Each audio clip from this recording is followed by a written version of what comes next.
Okay, so how to compute a general weighted average using Excel. So, gawa natin ng formula para hindi na po iisa-isahin natin yung semester magko-compute. No? So, all we need to do is, example, you may apat na semester kayo or the whole 4 years course. No? There are 8 semesters. So, at least marunong na kayo mag-compute sa inyong jiwa. No? Okay, so let's start with the formula. So a basic formula that is GWA is equals to summation of grade times units divided by summation of units. Okay, so may sample ako dito which is the first sem and also the second semester. Okay, so in total units that is 30. So first we need to add or we need to multiply the grade and units. So first you need to input the equal sign.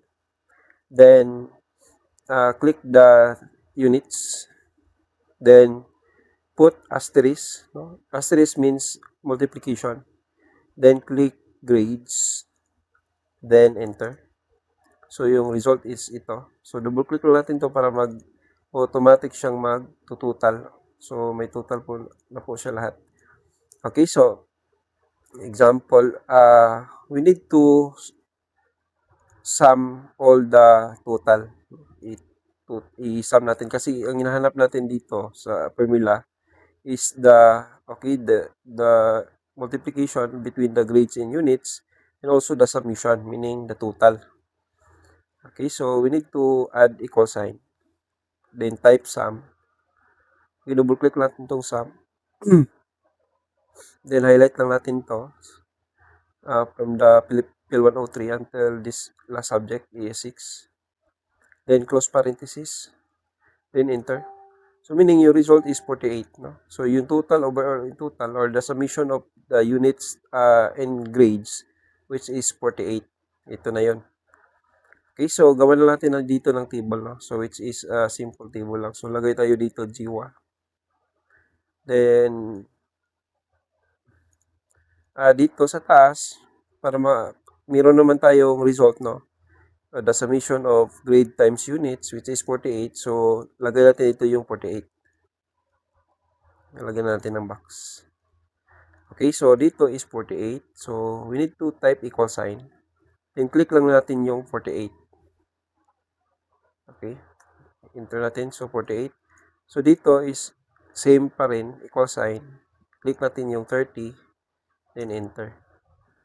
Okay, para po, if may changes dito sa taas sa units, automatic po siya mag-run lahat, no? Yung changes dito sa taas at saka may changes automatically yung G1 natin pag naka-equal sign siya. Okay, next, you need to use the formula which is the summation of grade times units divided by summation of units. Okay, so equal sign, then click the that is the summation of grade times units. Then put slash or divided by. Then click natin to sa baba. No? Then enter lang natin. So ito na yung result natin. So 1.60. Okay, so 1.60 po yung sa first semester natin na result. Okay, for the same process pa rin sa second semester. Okay, same process. So, equal sign.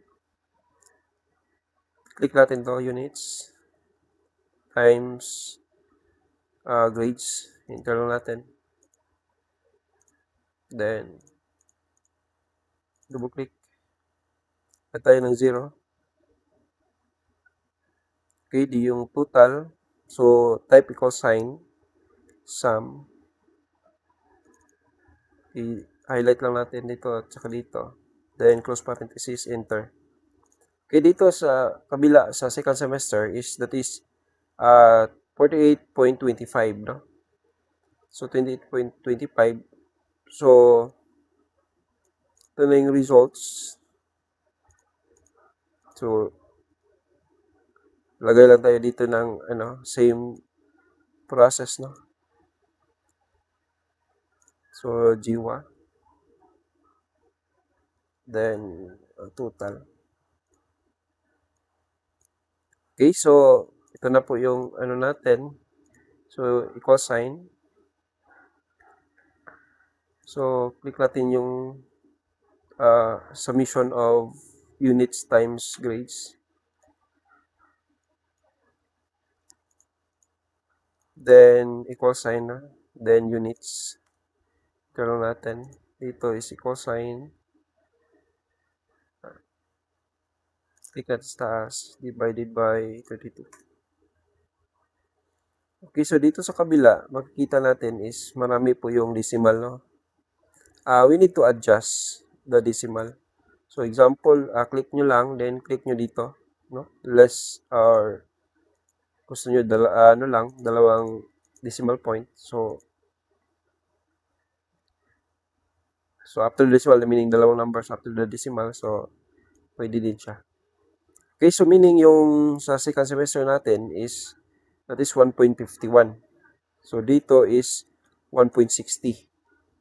Okay, so for the overall total, so paano po i-compute yung GWA from the first year until fourth year, no? So by the way, there are 2 semesters, so the same process pa rin ito. Okay, all you need to do is this one, you need to input the formula.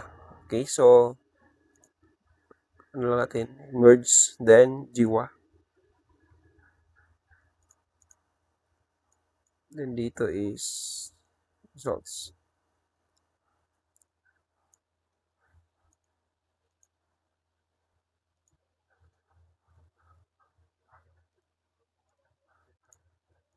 Okay, so ngayon, paano natin i-compute yung overall GWA ng dalawang semesters? Okay, so for the first and second semester, so meaning dito yung total dito sa submission niya is 48, dito sa kabila is 48.25. So ganito lang gawin natin, no? So you need to put equal sign. Then you need to click this one. Okay, you need to put this one. Then you need to put plus sign. So plus sign. Then you need to click this one for the second semester. Okay, then enter lang natin. Okay, meaning yung total po ng dalawang semester is 96.25. Next, gawin natin is same lang, equal sign.